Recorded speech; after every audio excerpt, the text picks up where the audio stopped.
ভোটের আগে নিজেদের প্রার্থীদের হয়ে বিভিন্ন জায়গায় প্রচারে নামছে কর্মী সমর্থকরা। একইভাবে প্রচার চালাচ্ছে রাজ্যের শাসক দল তৃণমূলও। তবে এই প্রচার চালানোর সময় বীরভূমের দুবরাজপুর এলাকায় রীতিমতো উস্কানিমূলক স্লোগান তুলতে দেখা গেল তৃণমূল নেতা কর্মী সমর্থকদের, জানিয়ে বিতর্ক তৈরি হয়েছে। আর এই বিতর্কের মাঝেই বিজেপি স্পষ্টভাবেই জানিয়েছে জবাব দেবে জনতা জনার্দন। জবাব ইভিএম মেশিনে জনতা জনার্দন দেবে। দুবরাজপুর বিধানসভা তৃণমূল প্রার্থী নরেশচন্দ্র বাউরির সমর্থনে হেতমপুর গ্রামের তৃণমূলের বিক্ষুব্ধ নেতারা শনিবার একটি মিছিল করে। যথেষ্ট ভিড় নিয়েই ওই মিছিলটি হেতমপুর গ্রাম পরিক্রমা করে। আর এই কর্মী সমর্থকদের নিয়ে মিছিল করার সময় হেতমপুরের তৃণমূল নেতা অভিনিবেশ রায় স্লোগান তোলেন, বিরোধীদের চামড়া তুলে নেব আমরা। বিপুল সংখ্যক কর্মী সমর্থকদের নিয়ে মিছিলের পাশাপাশি এই ধরনের উস্কানিমূলক মন্তব্য গ্রামে গঞ্জে ভয়ের বাতাবরণ, ভয়ের পরিবেশ সৃষ্টি করবে তা নিয়ে নতুন করে বলার কিছু অপেক্ষা রাখে না। যদিও এমন স্লোগানের পরিপ্রেক্ষিতে সাফাই দিয়ে অভিনিবেশ রায় জানিয়েছেন, এই স্লোগান কেবলমাত্র নিজেদের সংগঠনের শক্তি দেখানোর জন্য। আপনারা দেখলাম যে এখানে হেতুপুরের বুকে মিছিল করলেন এবং সেখানে আপনারা বিরোধীকে পক্ষান্তরে একটা হুমকি দিচ্ছেন, তাদের চামড়া গুটি নেওয়ার হুমকি দিচ্ছেন, ঠিক কি বলবেন? ঠিক বলবো বলতে, আপনারা জানেন আমাদের বাংলার উপর দীর্ঘদিন ধরে একটা চক্রান্ত চলছে। এই বাংলাকে মানুষকে নিপীড়িত করার এবং বাংলার মানুষকে নানা রকমভাবে হ্যারাসমেন্ট করার। সে যে দলই যারা তৃণমূল কংগ্রেসকে দমানোর চেষ্টা করবে তাদের উদ্দেশ্যে এই কথাটা বলা হয়েছে।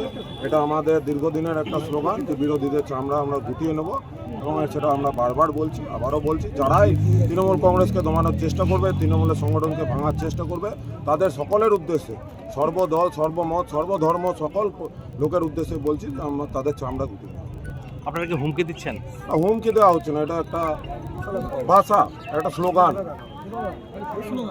বিরোধীকে ভোটারকে কি এরকম ভাবে আপনারা হুমকি দিচ্ছেন, মানে মিছিল করে হুমকি, মানে লোক দেখিয়ে পরে হুমকি? একটা এটা তো হুমকিটা তো লোকটা তো হুমকি দেওয়ার জন্য নয়, সংগঠন দেখানোর জন্য লোকটা হচ্ছে যে তৃণমূলের কতটা সংগঠন আছে। এই মিছিলে দুবরাজপুর বিধানসভার তৃণমূল প্রার্থী অথবা ব্লক স্তরের কোনো নেতাকে লক্ষ্য করা যায়নি। যে বিষয়টি নিয়ে নতুন করে বেতনপুর এলাকায় তৃণমূলের গোষ্ঠীদ্বন্দ্বের বিষয়টি মাথাচাড়া দিচ্ছে। এমনকি মিছিলে উপস্থিত দুবরাজপুর পঞ্চায়েত সমিতির খাদ্য কর্মাধ্যক্ষ মোহাম্মদ জসিমউদ্দিন এক প্রকার স্বীকার করেও নিয়েছেন। আপনারা জানেন নিশ্চয়ই যে বেশ কিছুদিন থেকে আমাদের হেতমপুর অঞ্চলের একটা কমিটি নিয়ে একটা চলছে। সেই পরিপ্রেক্ষিতে আমরা আজকে নির্বাচনকে সামনে রেখে যে মিছিল, সেই মিছিলটা করলাম এবং আমরা যে কোর কমিটি করেছে সেই কোর কমিটির যে 5 জন সদস্য আমরা বেরিয়ে এসেছি, সেই 5 জন সদস্যের নেতৃত্বে আজকে মিছিল। এই মিছিলকে আটকানোর জন্যে কোর কমিটির, ব্লক কোর কমিটির কয়েকজন তারাও আমাদের বেশ কিছু কর্মীকে আসতে নিষেধ করার জন্য ফোন করেছে। কিছু নেতাদিকেও আমরা বলেছিলাম এখানে আসতে, তাদেরকেও আসতে নিষেধ করেছে। হ্যাঁ, গ্রামে বিভিন্ন গ্রামেও নিষেধ করেছে।